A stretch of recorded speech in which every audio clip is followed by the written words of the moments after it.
ये आपने एक ख़ास सीट की रिपोर्ट देखी। अब हम आपको मिलवाते हैं एक ख़ास उम्मीदवार से। एक समय कश्मीर में चुनाव का बायकॉट कर आज़ादी की मांग करने वाली तनवीर फातिमा आज भारतीय संविधान की जय बोल रही हैं। तनवीर फातिमा जो कभी हुर्रियत में थीं, आज जम्मू कश्मीर के सोपोर से निर्दलीय उम्मीदवार के रूप में लोकतांत्रिक चुनावी प्रणाली में अपना विश्वास जता रही हैं।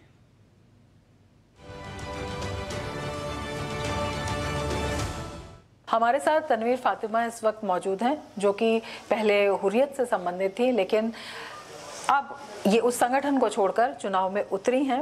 इनसे हम बात करेंगे क्या कुछ लोगों के सामने इनका एजेंडा है, क्या कुछ ये कश्मीर के लिए करना चाहती हैं। एक बदलाव जो मेन है कि शांति है, वो एक्नॉलेज करते हैं सभी लोग। डिस्टर्ब रहता था माहौल, अब शांति है, कंपैरेटिवली शांति है। 87 में ऐसा क्या हुआ था? जी, 87 में ऐसा ये हुआ क्योंकि नेशनल कॉन्फ्रेंस के लिए भी 87 तक काफ़ी गुस्सा हो गया था लोगों के अंदर। एक ऑटोक्रेसी थी, डेमोक्रेसी यहाँ नहीं थी। 87 तक कश्मीरी वेट करते रहे कि जिस डेमोक्रेटिक इंडिया के साथ हमने अलायंस किया है वो डेमोक्रेसी यहाँ भी आएगी, मगर उस डेमोक्रेसी को आने नहीं दिया गया। काफ़ी सालों तक आप लोग व्यवस्था में विश्वास आप लोगों का नहीं रहा। आप बता रहे हैं कि नेशनल कॉन्फ्रेंस की ये देन रही कि एकदम डेमोक्रेसी से विश्वास हट गया। तो इतने सालों के बाद दोबारा ये विश्वास आया कैसे? इस वक्त आप देखें मेरी कॉन्स्टिट्यूंसी में जहां मैंने म्यूनसिपल इलेक्शन कराया 2020 में, मुझे म्यूनसिपल इलेक्शन के लिए कैंडिडेट नहीं मिलता था। Right now we are 21 candidates from Sopore constituency. आपका कहना है कि फ्री एंड फेयर इलेक्शन यहाँ पर हुआ, बिल्कुल हुआ। We should give the credit to Delhi government. इसको एक कश्मीर में एक बड़ा बदलाव मानते हैं? बिल्कुल मानते हैं। That is the reason here you will see middle class, below middle class, rich people, everybody is participating in this election.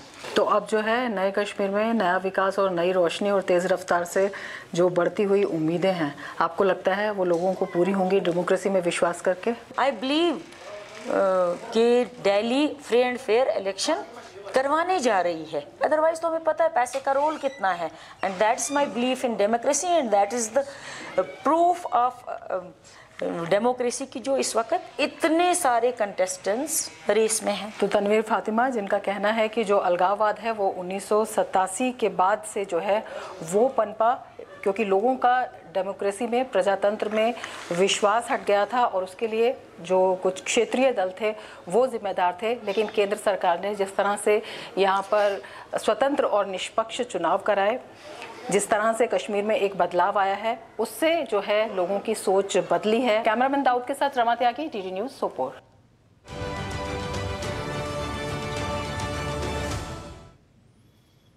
जी, तो जमहूरियत के जश्न का तीसरा दौर शुरू हो गया है और हमारे दोनों संवाददाता हमारे साथ जुड़ चुके हैं। रमा त्यागी कश्मीर से सीधे जुड़ चुकी हैं और साथ में अमरेंद्र गुप्ता जम्मू से हमारे साथ जुड़ चुके हैं। मैं पहले रमा आपके पास आता हूं। बुलेट से लेकर के बैलेट तक का जो सफर है उसकी एक कहानी अभी आपने इस रिपोर्ट में दिखाई, लेकिन हम जानते हैं कि ये जो सफर है बुलेट से लेकर बैलेट तक का, ये एक आम कहानी है इस बार के कश्मीर के चुनाव में। रमा, क्या कुछ धारा 370 को हटाने के बाद बदला और किस तरह से जमहूरियत में उनका भरोसा जगा, उसी की वानगी है जो आप एक कहानी के रूप में दिखा रहे थे अभी तनवीर फातिमा के बारे में? बिल्कुल, जमात हो चाहे अलगाववादी संगठन हो या फिर कुछ ऐसे लोग जो पहले जो है पत्थरबाजी में संलग्न थे या जो भारतीय संविधान है उसमें विश्वास नहीं करते थे, उनका लोकतंत्र के इस पर्व में हिस्सा लेना, कैंडिडेट के तौर पर बाहर आना और लोगों को तनवीर फातिमा से जब हमने पूछा था कि जब ये हुर्रियत में थी तब इनका काम क्या था, तो इन्होंने कहा कि जितने भी जो पब्लिकेशन का काम होता था, जो बॉयकॉट के पर्चे होते थे, इनके हाथ से जारी होते थे, ये जाके लगवाते थे। तो इन्होंने बताया कि सोपोर जो आज जिस तरह से चुनावी प्रचार पर्चों से पटा हुआ है, पहले बॉयकॉट के बड़े बड़े यहाँ पे पर्चे लगा करते थे। तो ये एक बड़ा बदलाव है कि उन्हीं हाथों से उन्हीं शख्सियत से अब लोकतंत्र के लिए नए तरह की एक जो परिभाषा जो है बताते हुए हम यहाँ पर देखते हैं। जब ये लोग चुनाव में विश्वास जताते हैं, इन्होंने ये भी कहा कि हम अब ये मान गए हैं कि संविधान के थ्रू चलकर ही लोकतांत्रिक प्रक्रिया में ही हम अपने लोगों के हक और हुकूक उनको दिला सकते हैं, उनको जो 70 सालों से नहीं हुआ वो दिला सकते हैं। और सबसे बड़ा श्रेय उन्होंने दिया कि जो केंद्र सरकार ने यहाँ पर 370 को हटाने के बाद जिस तरह से निष्पक्ष और स्वतंत्र चुनाव करवाए और लोकसभा चुनाव की इन्होंने बात की, और वो जो है वो किसी कल्पना से कम नहीं था कि तमाम क्षेत्रों से लोग बिना भय के निकले और बिना किसी डर के, बिना किसी रक्तपात के वो चुनाव संपन्न हुए और लोग चयन भी हो। और जिस तरह से लोग चाह रहे थे कि जो नए चेहरे हैं वो निकलकर सामने आए, तो लोकतंत्र में सबका सम्मान है, लोकतंत्र में सबका हक है, वो जो है उन्होंने कहा। ये जब लोगों ने सच साबित होके देखा, लोग क्या देखते हैं, हम बहुत सारी बातें कहते हैं लेकिन विश्वास नहीं होता, लेकिन अगर हम एक बात कहते हैं वो जमीन पर उतरती हुई दिखाई देती है, तब लोगों का विश्वास कायम होता है। बिल्कुल, सरकार के तभी वो भरोसा कायम हुआ और वो जो भरोसा है वो लोकतंत्र के, जमहूरियत के जश्न के रूप में यहाँ पर दिखाई दे रहा है। बिल्कुल, ये दिखाई दे रहा है। उसी की कहानी आपने तनवीर फातिमा के रूप में दिखाई। अमरेंद्र, जम्मू इस बार सबसे ज्यादा इंपॉर्टेंट वही, क्योंकि 24 सीटें वहां पर हैं। कल वहां पर उमर अब्दुल्ला का एक बयान आया था कि राहुल गांधी जम्मू पर फोकस क्यों नहीं करते हैं, कश्मीर में प्रचार करने की क्या जरूरत है ना। लेकिन जब 10 साल पहले वहां पर जम्मू कश्मीर में चुनाव हुए थे, जम्मू के इलाकों में बीजेपी का प्रदर्शन शानदार रहा था।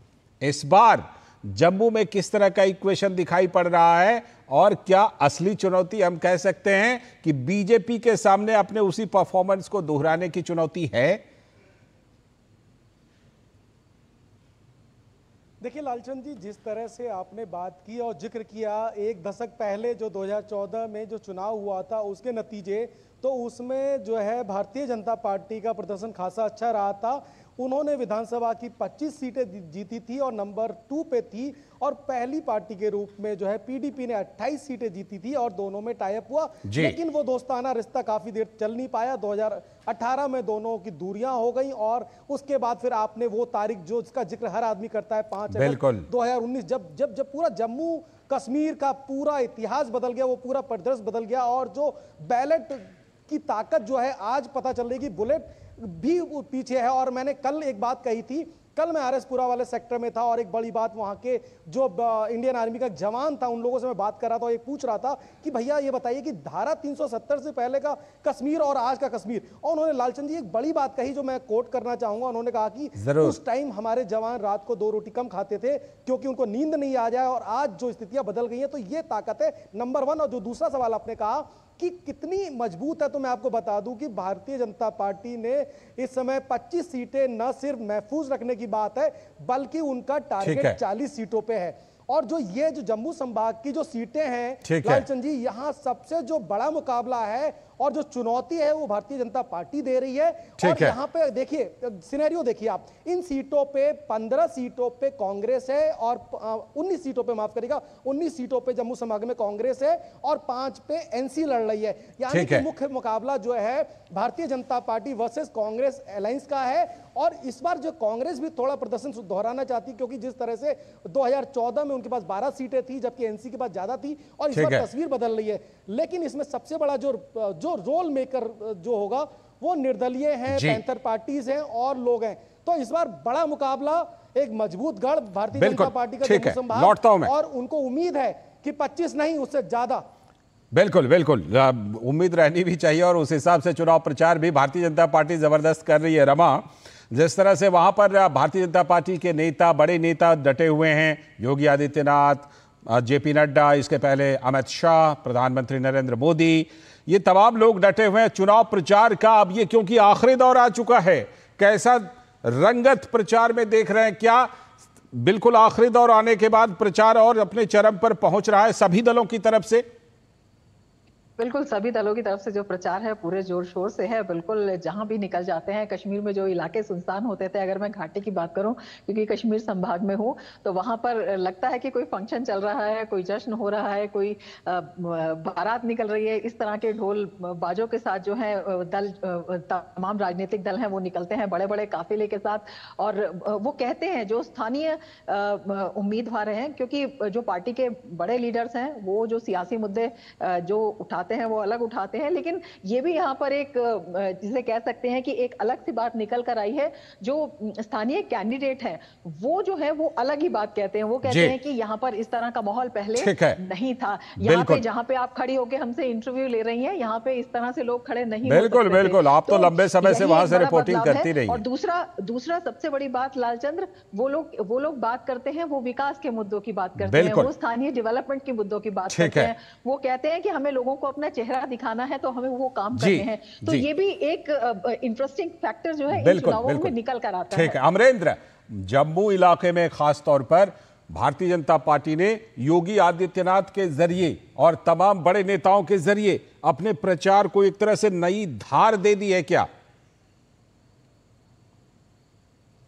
देखिए लालचंद जी, बहुत बड़ा आपने सवाल किया और इसकी तस्वीरें बांध की हैं। जिस तरह से लगातार भारतीय जनता पार्टी के जितने भी पब्लिक रैलीज हैं, जितनी भी रोड शोज हैं, उसमें जिस तरह से जो जनता है, जम्मू की जनता है और खासकर जम्मू शहरी और ग्रामीण की जनता, वो जिस तरह से बड़ी संख्या में आ रही है, तो एक बड़ा मैसेज है कि कितना बड़ा जन समर्थन है। और जो लोग हैं वो भी ये बता रहे हैं कि कहीं ना कहीं, क्योंकि धारा 370 के बाद लालचंद जी न सिर्फ शहरी इलाका बल्कि ग्रामीण जो इलाके हैं, जो बॉर्डर के पास के करीबी इलाके हैं, उनमें भी जागरूकता आई है। जिस तरह से वोट परसेंटेज बढ़ा है लगातार चुनाव आयोग की टीम के साथ। एक बड़ी बात यहाँ है, यहाँ पे एक पुनर्वास विभाग है जो माइग्रेट जो लोग हैं कश्मीरी विस्थापित, उनके लिए काम करता है, तो उन्होंने जागरूकता फैलाई। और ऐसे में कहीं ना कहीं भारतीय जनता पार्टी ने अपनी पूरी ताकत के साथ इस आखिरी चरण के रण में अपना हुंकार भर दिया है। और इसके अलावा और पार्टियां भी मैदान में, लेकिन भारतीय जनता पार्टी का जो अथाह समर्थन निश्चित रूप से सभी का प्रचार चल रहा है और उसमें जरूर भारतीय जनता पार्टी और ज्यादा धार देने की कोशिश कर रही है। कांग्रेस के भी बड़े नेता